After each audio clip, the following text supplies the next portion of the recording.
Hi guys, in this video I'm going to show you how you can unblock people from your Facebook app that you previously blocked. We're talking about people on Instagram, people on Facebook, people on different groups. Let me launch the Facebook app and let me show you.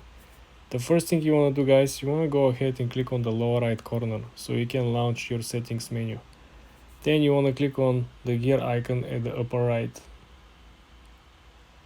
When you're at settings and privacy, guys, I want you to scroll down. There is a special section over here, guys. It's under audience and visibility. The second to the last option is blocking. When you click on blocking, you will find out why.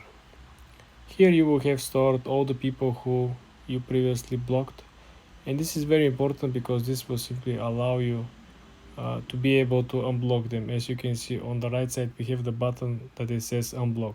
So all we gotta do is to simply click unblock, unblock, unblock, and you're gonna get the accounts that you previously blocked online again, visible, and you will be able to communicate with them, add them as friends, or send them a message.